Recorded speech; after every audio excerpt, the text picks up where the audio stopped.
Na pequena cidade de Harlow, o jovem Craig mora com seu pai, que está constantemente mal-humorado desde que sua esposa faleceu.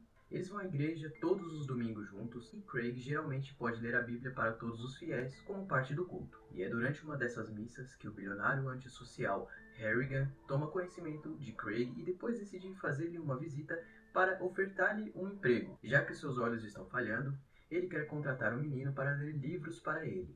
Craig não faz ideia do porquê ele não escolheu outros garotos da cidade que são mais inteligentes e melhores leitores do que ele, mas ele não está disposto a perder a oportunidade de ganhar uma renda extra. A mansão de Harrigan fica na periferia da cidade e Craig vai lá 3 vezes por semana para ler para Harrigan e beber o chá preparado pela governanta mal encarada chamada Edna. Alguns dos livros são avançados demais para a sua idade, mas Craig aprende lentamente a entendê-los e gosta das discussões filosóficas que eles trazem para a mesa. Ele também gosta de dar uma olhada nos quartos chiques da mansão e na coleção de flores de Harrigan. Mas há um armário trancado que ele não tem permissão para olhar, porque segundo Harrigan, está cheio de segredos terríveis. Às vezes Craig faz alguns trabalhos além de ler, como por exemplo tirar neve da varanda. Mas quando se trata de ler jornais, Harrigan os lê sozinho para poder acompanhar as notícias financeiras. E quanto mais tempo Craig passa com Harrigan, mais curioso ele fica sobre o passado do homem.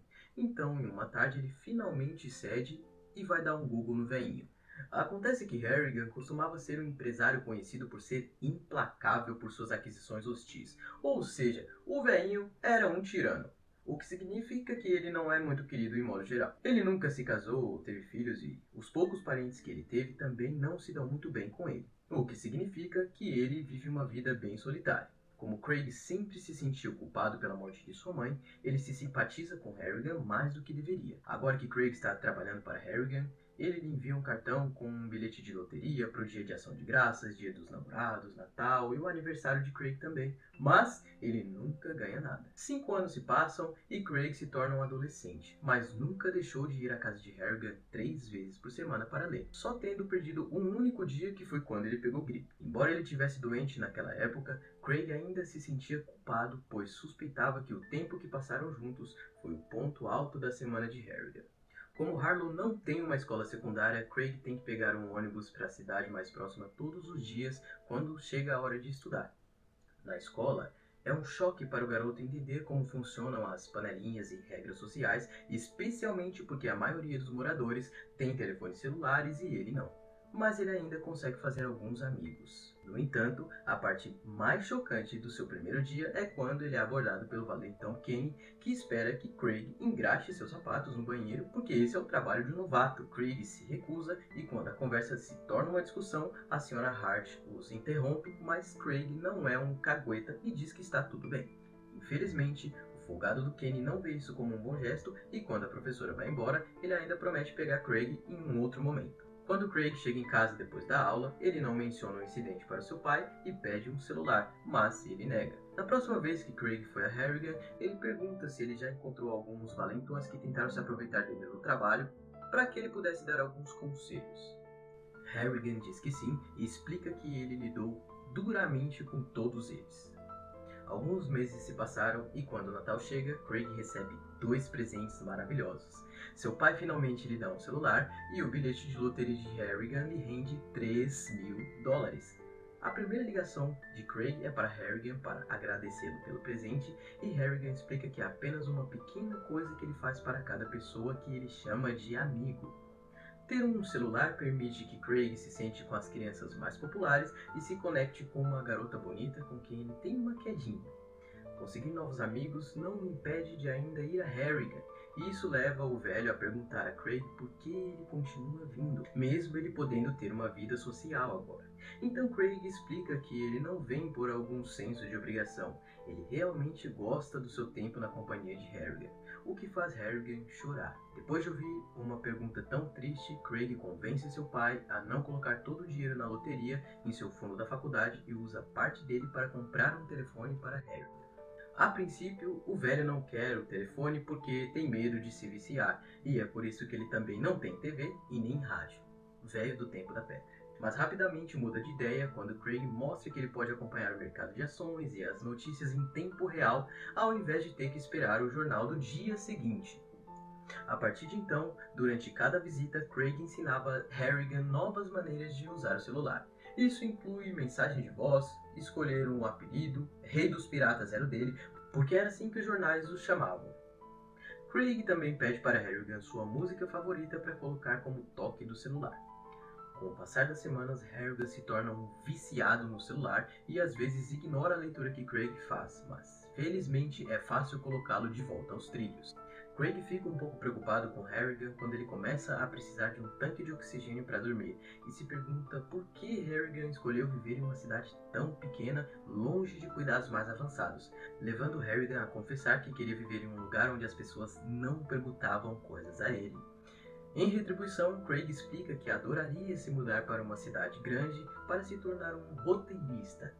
Harrigan não aprova porque diz que há sempre muitos inimigos atrapalhando esse tipo de negócios e faz Craig prometer que se ele seguir essa carreira, ele vai despachar qualquer inimigo com pressa e sem nenhuma culpa. Craig está impressionado com o fato de Harrigan ainda poder manter-se com tanto poder, mesmo em seu estado enfraquecido, mas ele também se sente mal por Harrigan, pois ele encontrou uma gaveta cheia de bilhetes de loteria, o que significa que Harrigan não tem muitos amigos para enviá-los. Alguns dias depois, Craig chega à mansão enquanto Edna está tendo seu dia de folga e entra depois que Harrigan demora muito para abrir a porta. Infelizmente, não é o telefone que está distraindo, mas algo pior. Harrigan morreu em sua cadeira com o telefone na mão. É uma imagem muito perturbadora de encontrar, e isso atinge Craig com mais força quando ele pega o telefone e descobre que Harrigan estava prestes a ligar para ele. Chorando, Craig chama seu pai pedindo ajuda antes de homenagear a vida de Harrigan com sua citação literária favorita. Uma ambulância e a polícia vêm cuidar de tudo.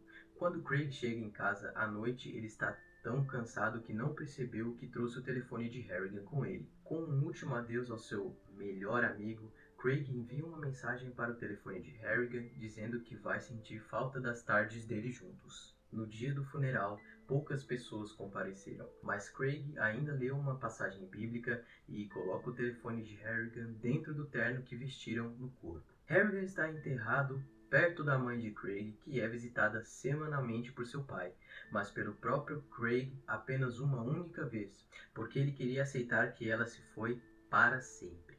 Depois que o enterro terminou, Craig recebe um envelope do homem encarregado das finanças de Harrigan com uma carta do velho explicando o que ele deixou em seu testamento.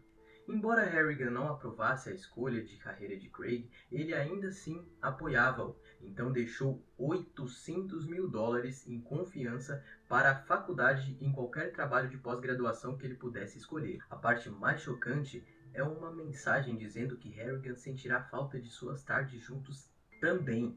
E mesmo tentando culpar a coincidência pelo fato, ele não consegue parar de pensar nisso. Mais tarde, durante uma noite de tempestade, ele liga para o correio de voz de Harrigan e deixa uma mensagem agradecendo-lhe pelo presente, mas também admitindo que o devolveria se pudesse ter o seu amigo novamente, porque ele sentia falta dele.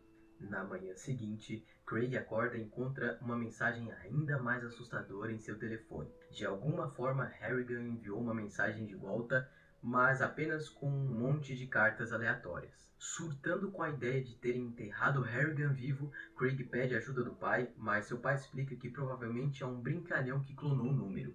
Harrigan não pode estar vivo, porque o hospital fez uma autópsia completa antes de liberar o corpo para o funeral. Essa explicação ainda não é suficiente para Craig, que visita o cemitério e liga para o telefone de Harrigan apenas para surtar novamente quando ouve o toque vindo do túmulo. Depois, Craig vai para a casa de Harrigan e toma chá com Edna, que confirma que Harrigan a deixou com algum dinheiro para ela e para o jardineiro.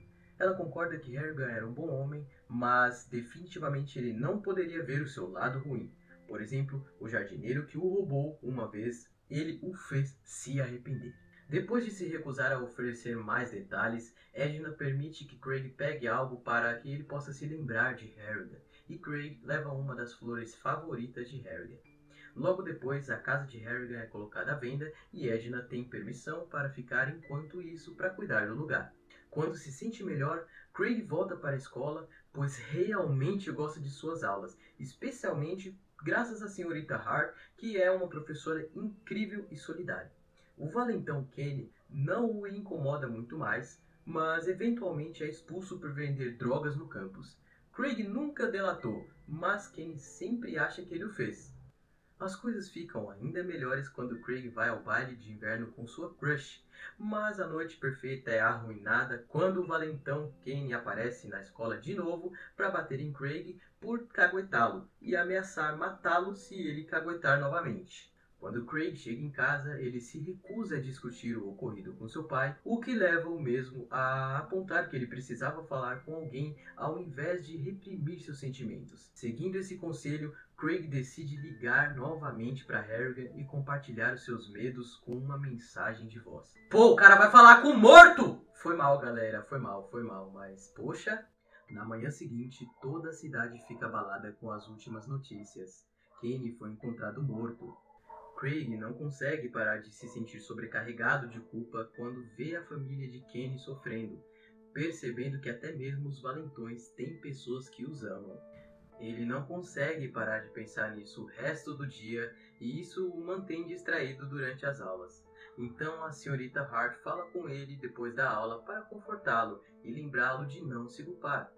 Por ser muito compreensiva, Craig traz à tona os assuntos dos fantasmas e a senhorita Hart admite que não gosta de mexer com coisas como tabuleiros Ouija e afins, porque sua avó sempre dizia e lhe ensinou que nem todos os fantasmas são sagrados. Mais tarde naquele dia, Craig visita o lugar onde o velho jardineiro de Harrigan morava e seu vizinho explica que o homem acabou indo morar em um caminhão após Harrigan tê-lo demitido e ele não conseguiu um emprego novo. A curiosidade de Craig leva ele a fuçar o caminhão do jardineiro, fazendo com que ele ficasse ainda mais chateado após encontrar um bilhete de loteria dentro. Ao sair, Craig vê um grafite na porta da garagem que não foi concluído, mas claramente era um insulto para Harrigan.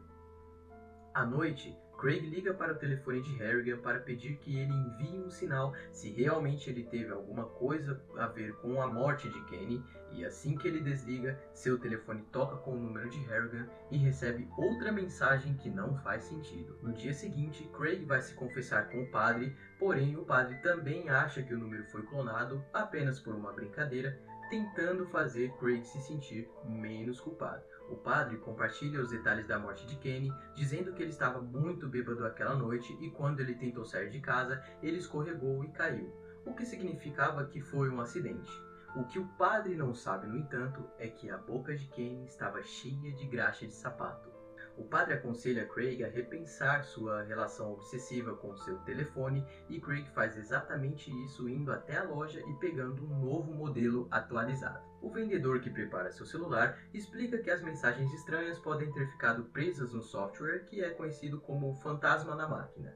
Todos os contatos são transferidos para o novo telefone e quando Craig tenta ligar para Harrigan, dessa vez não funciona. Então ele assume que finalmente acabou. Assim que chega em sua casa, Craig joga o telefone antigo no lixo, mas logo se arrepende e o coloca dentro de uma caixa cheia de pequenas lembranças que ele esconde em seu armário. Com a tragédia de Kenny e sua amizade com Harrigan sempre no seu subconsciente, Craig se forma no ensino médio e é aceito em uma universidade em Boston. No dia em que sai de casa, ele vê sua mãe morta se despedindo ao lado de seu pai. A vida na universidade é realmente ótima e Craig gosta de estar cercado pelos assuntos que ama, mas não demora muito antes de outra tragédia acontecer. Em uma noite, ele recebe notícias terríveis de que seu pai morreu em um acidente de carro causados por um bêbado chamado Dean. Devastado, Craig vai imediatamente para casa, para o funeral de seu pai e ficar de olho no julgamento de Dean, que tem o mais decepcionante dos finais. O cara teve muitas prisões por dirigir bêbado no passado e nem tinha mais sua carteira de motorista, mas ele consegue evitar a prisão mais uma vez, dizendo que vai fazer reabilitação. Esse resultado enfurece Craig, que corre de volta para o seu quarto de infância para recuperar a sua caixa velha. E enquanto ele procura em seu armário, ele encontra uma velha coroa de flores que sua mãe tinha feito para ele quando criança, que ele também tinha guardado após ela ter morrido. Mas nem mesmo essa lembrança é suficiente para confortá-lo, e uma vez que ele encontra o seu telefone antigo na caixa, ele liga para o número de Harrigan e deixa uma mensagem no correio de voz pedindo a morte de Dean. A ligação é feita em um momento de fúria total E depois que Craig se acalma e volta para sua rotina habitual, ele não consegue parar de se sentir culpado pelo que fez, pesquisando constantemente o nome de Diane no Google para ter certeza de que ele está bem. Alguns dias depois, o medo de Craig se torna realidade quando a morte de Diane aparece no jornal, embora a causa ainda esteja sob investigação. Determinado em descobrir a verdade, Craig dirige até o centro de reabilitação e finge ser um jornalista para pagar a uma enfermeira por algumas informações. Acredita-se que Diane se suicidou porque ele foi encontrado no chuveiro com meia barra de sabão na garganta e também foi encontrado shampoo em sua autópsia que apontava para ele ter engolido para facilitar a passagem do sabonete. O que torna o incidente ainda mais perturbador é o fato de o sabonete ser da mesma marca que a mãe de Craig usou, e a nota que Diane deixou para trás era uma citação da música favorita de Harrigan. Assim que a enfermeira termina de ler os detalhes, Craig retorna ao seu carro e tem um colapso total sobre o fato de que agora ele é um assassino. Quando ele volta para sua antiga casa mais tarde, Craig encontra outra mensagem estranha de Harrigan e lembra que depois de sua morte, ele finalmente deu uma olhada dentro do armário secreto e descobriu que o conteúdo eram apenas memórias de infância de Harrigan, especialmente sua mãe morta. Craig acha que Harrigan sempre foi tão solitário quanto ele é, e por isso ele continua tentando manter contato. Então ele visita o túmulo de Harrigan e se pergunta se aquelas mensagens foram a maneira de Harrigan dizer a Craig para parar. Depois de agradecer a Harrigan por tudo e se desculpar com sua mãe em lágrimas, ele corre para a pedreira da cidade, considerando se suicidar. Mas felizmente ele vê clareza antes de fazer algo estúpido e joga seu telefone antigo no rio, permitindo assim que Harrigan finalmente descanse em paz. É isso aí, pessoal. Se você gostou desse vídeo, não se esquece de se inscrever no canal, curte, compartilha e ativa o sininho para o próximo vídeo. Até a próxima!